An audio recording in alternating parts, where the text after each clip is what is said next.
বছর শেষ হতে বাকি আর মাত্র ৩ দিন। আর আমার এত বেশি হ্যাট্রিক আর বিজি লাইফ কাটছে, আজকে তোমাদের সাথে শেয়ার করব একটা সারা দিনের প্যাকড শিডিউল। একদম সকালে আমি ঘুম থেকে উঠছি, এটা নামাজেরও আগে। আমার বাড়িঘর খুবই মেস, কারণ কয়েকদিন ধরে পরীক্ষার প্রেশারে আমি কিচ্ছু ক্লিন করতে পারছিলাম না। এমন না যে আমি খুব পড়ালেখা করছি, কিন্তু তাও আমার ক্লিন করতে ইচ্ছা হচ্ছিল না, যেহেতু খুব ঠান্ডা। আজকে মাশাআল্লাহ অনেক দিন পর রোদ উঠেছে, তাই তাড়াতাড়ি করে রেডি হয়ে চলে গেলাম কলেজে। যেহেতু পরীক্ষা, সবাই মরণ পড়া দিচ্ছিল আর আমি বসে বসে স্ন্যাপ নিচ্ছিলাম। আমাদের কলেজ শেষ হয় অলমোস্ট 2:30টায়। সেখান থেকে আসার সময় দেখলাম রাস্তায় একটা ফুল গাছের ভ্যান। আমি একটা ফুল গাছ নিয়েছি, আসলে এটা কী ফুল আমি জানি না, আমার খুব ভালো লাগছে তাই আমি নিয়েছি, দামও খুব কম। আর একটা মরিচ গাছ নিয়েছি।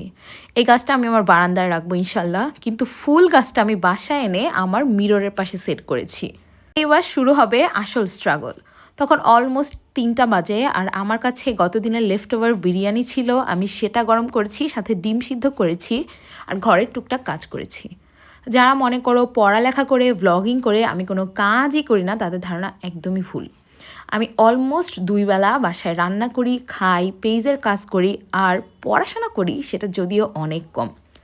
কোনো রকম খেয়ে দিয়ে একটা ভিডিও শ্যুট করে চলে যাচ্ছিলাম একটা ব্র্যান্ডের সাথে কোলাপ করতে, ওদের সাথে বেশ কিছু কাজের কথা হলো। সেখান থেকে আবার একটু ঘোরাঘুরি করে যাচ্ছি বাসায়।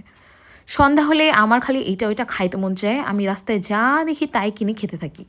তো ফার্স্টে খেয়েছি ঝালমুড়ি, তারপর খেয়েছি চটপটি, তারপর খেয়েছি পোড়া বান আর চা।